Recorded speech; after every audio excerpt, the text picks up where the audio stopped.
Dear young friends, thank you for coming. Thank you for being here. Seeing and hearing your energy and enthusiasm gives me joy and hope.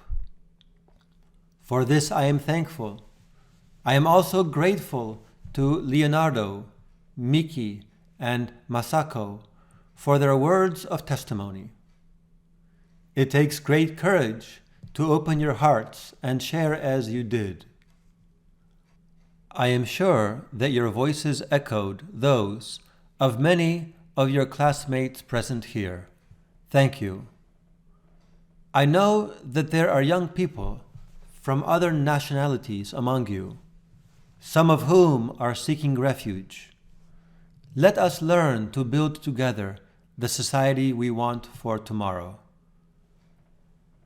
As I look out at you, I can see the cultural and religious diversity of the young people living in Japan today, and also something of the beauty that your generation holds for the future.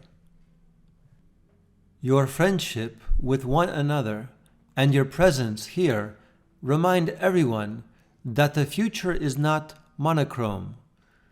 If we are courageous, we can contemplate it in all the variety and diversity of what each individual person has to offer. How much our human family needs to learn to live together in harmony and peace, without all of us having to be the same. We are not mass-produced on an assembly line. Each one comes from the love of their parents and their family, and so each of us is different. Each one has a story to share. We need to grow in fraternity, in concern for others, and respect for different experiences and points of view. Our meeting today is so joyful precisely because we are saying that the culture of encounter is possible, that it is not a utopia, and that you young people have the special sensitivity needed to carry it forward. I was impressed by the questions you asked because they reflect your concrete experiences, but also your hopes and dreams for the future. Thank you, Leonardo, for sharing the experience of bullying and discrimination. More and more young people are finding the courage to speak up about experiences like yours. In my time, when I was young, we never spoke about things like the ones Leonardo spoke about. The cruelest thing about bullying is that it attacks our self-confidence and the very time when we most need the ability to accept ourselves and to confront new challenges in life. Sometimes victims of bullying even blame themselves for being easy targets. They can feel like failures, weak and worthless, and end up in very tragic situations. If only I were different. Yet, paradoxically, it is the bullies, those who carry out bullying, who are the truly weak ones, for they think that they can affirm their own identity by hurting others. Sometimes they strike out at anyone they think is different, who represents something they find threatening. Deep down, bullies are afraid, and they cover their fear by a show of strength. And in so doing, take note when you see that someone needs to hurt another person, to bully another, to harass them. He is the weak one. The victim is not the weak one. It is the one who bullies someone weaker because he needs to feel like a big boy, the powerful one. in order to feel that is a human being. I said this to Leonardo a little while ago. When they say you are fat, tell them it's worse to be skinny like you.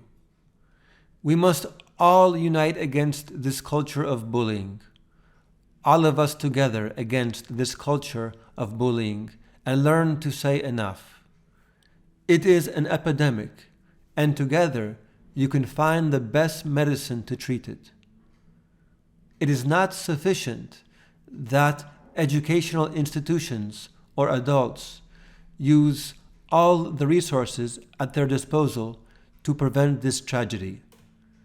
It is necessary that among yourselves, among friends, and among colleagues, you join in saying no, no to bullying. No to attacking another. That's wrong. There is no greater weapon against these actions than standing up in the midst of our classmates and friends and saying, what you are doing, bullying, is wrong. A bully is fearful, and fear is always the enemy of goodness. And so it is the enemy of love and peace.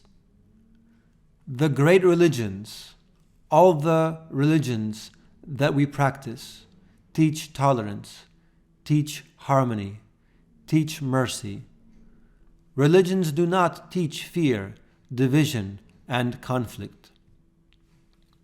For us Christians, we hear Jesus constantly telling his followers not to be afraid. Why? Because if we stand with God and we love God and our brothers and sisters, this love casts out fear. For many of us, as Leonardo reminded us, looking to the life of Jesus gives us consolation.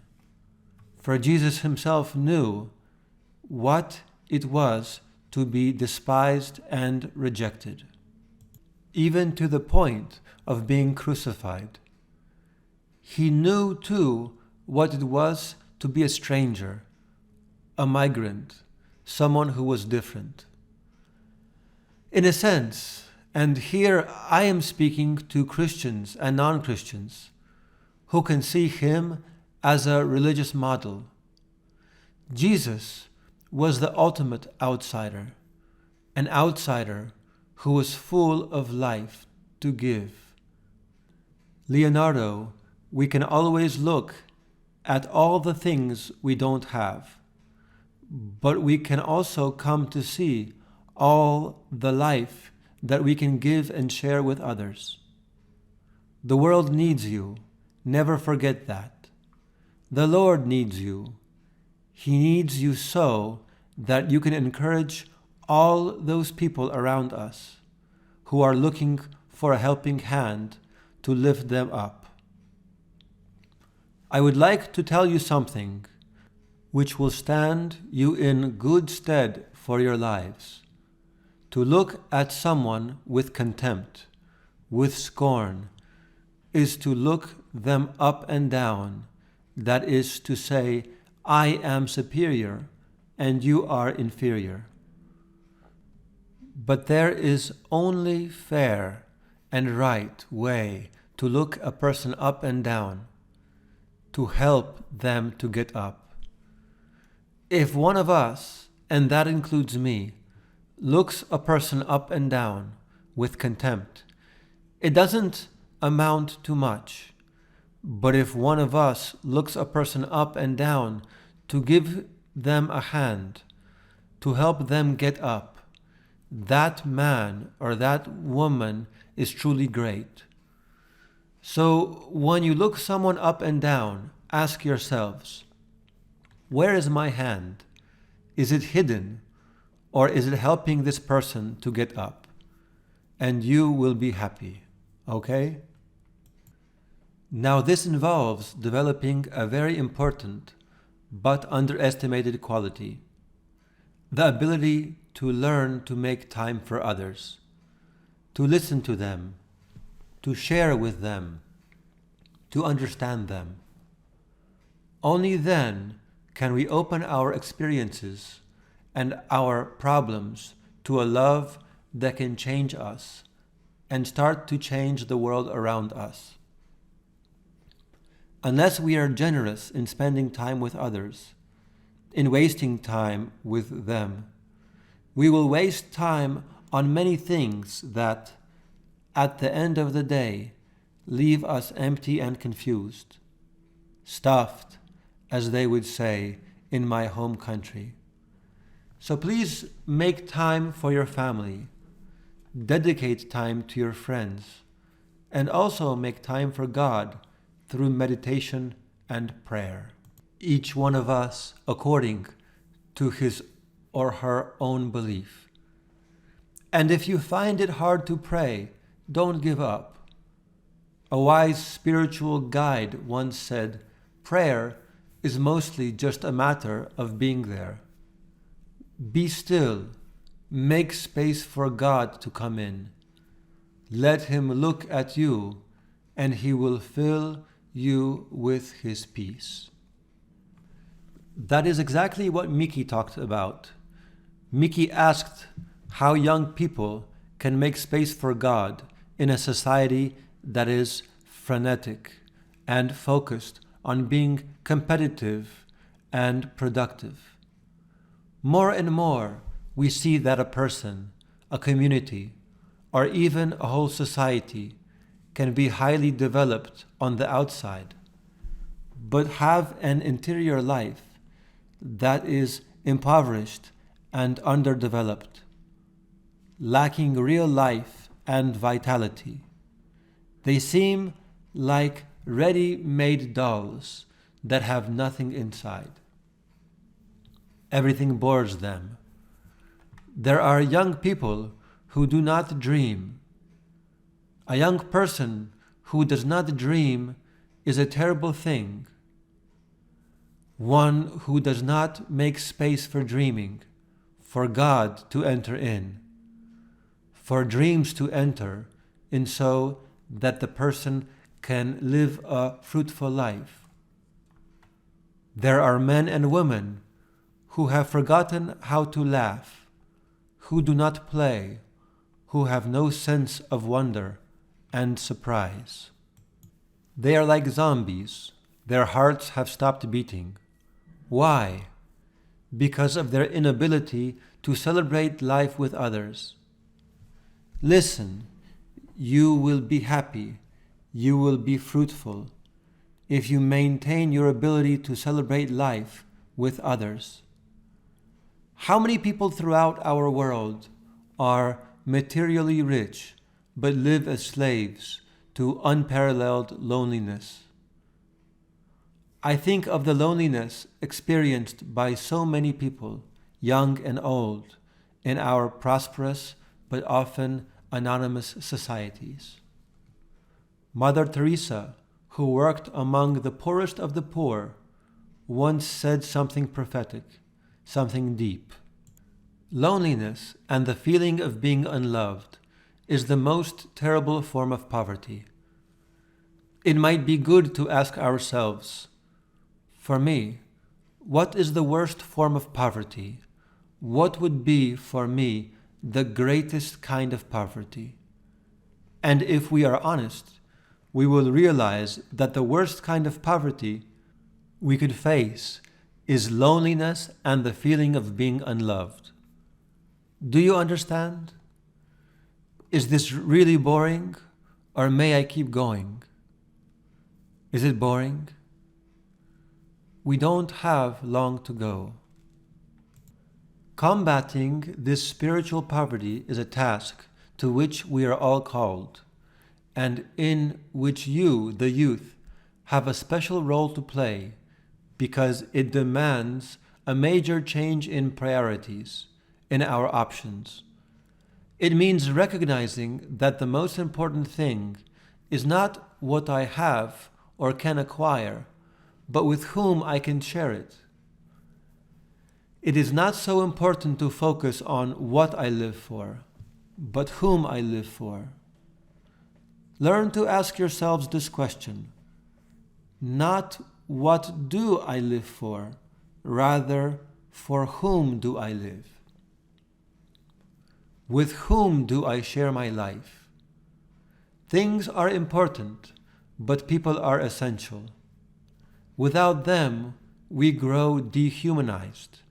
We lose our faces and lose our names, and we become just another object, perhaps better than everyone, but nothing more than an object. And we are not objects, we are people. The Book of Sirach says, "Faithful friends are a sturdy shelter. Whoever finds one has found a treasure." That is why it is always essential to ask, for whom do I live? Certainly for God, but He has decided that you should also be for others, and He has given you many qualities, inclinations, gifts, and charisms that are not for you, but to share with those around you, to share with others, not only to live your life, but to share your life, sharing life. This is something beautiful that you can offer to our world. Young people need to give something to the world. Bear witness that a social friendship among yourselves is possible. Put your hope in a future based on the culture of encounter, acceptance, fraternity, and respect for the dignity of each person, especially those most in need of love and understanding, without sensing the need to attack or despise others, but learning instead to recognize their gifts. One thought that can help us is that in order to stay alive physically, we have to keep breathing. It is something we do without realizing it. We all breathe automatically. To stay alive in the fullest sense of the word, we also need to learn how to breathe spiritually, through prayer and meditation, in an inward movement by which we can hear God speak to us in the depths of our heart. Yet we also need an outward movement by which we reach out to others in acts of love and acts of service. This double motion is what enables us to grow and to discover not only that we are loved by God, but that He has called each of us to a unique mission and vocation. We will discover this to the extent that we give ourselves to others, to specific persons. Masako spoke about all this from her own experience as a student and a teacher. She asked how young people can be helped to discover their innate goodness and worth. Here again, I would say to you that in order to grow, to discover our own identity, our own goodness, and our own inner beauty, we cannot look at ourselves in a mirror. We have invented all sorts of gadgets, but we still can't take selfies of the soul. Thank God, because to be happy, we need to ask others to help us, to have the photo taken by someone else. We need to go out of ourselves towards others, especially those most in need. I want to say something to you. Don't look at yourselves too much. Don't look too much at yourselves in the mirror, because you run the risk that by looking at yourselves, the mirror will break. And now I'm finishing. It was about time, in a special way, I ask you to extend the hand of friendship to those who come here, often after great sufferings, seeking refuge in your country. Indeed, a small group of refugees is present with us here, and your kindness to them will show that they are not strangers. Not in the least, for you regard them as brothers and sisters. A wise teacher once said that the key to growing in wisdom is not so much finding the right answers, but discovering the right questions to ask. Each of you should think, do I know how to respond to things? Do I know how to respond well to things? To give the right answers. If someone says yes, well done. But ask the next question. Do I know how to ask the right questions? Do I have a restless heart that prompts me continually to ask myself about life, about myself, about others, about God? With the right answers, you pass an exam, but without the right questions, you do not pass the exam of life. Not all of you will become teachers like Masako, but I hope that you will keep asking and help others to ask the right questions about the meaning of our life and about how we can shape a better future for those who are coming after us. Dear young people, I thank you for your friendly attention, and thank you for your patience, for all of this time you have given me, and for sharing something of your lives. Don't cover up your dreams. Don't set them aside. Give your dreams plenty of room. Dare to glimpse vast horizons and see what awaits you if you aspire to achieve them together. Japan needs you, and the world needs you to be alert, not sleeping. It needs you to be generous, cheerful, and enthusiastic, capable of making a home for everyone. I promise to pray for you, that you will grow in spiritual wisdom, that you will be able to ask the right questions, that you will forget the mirror and be able to look into the eyes of others. To all of you, and to your families and friends, I extend my best wishes, my blessing, and I ask you to remember also to send me good wishes and your blessings. Thank you very much.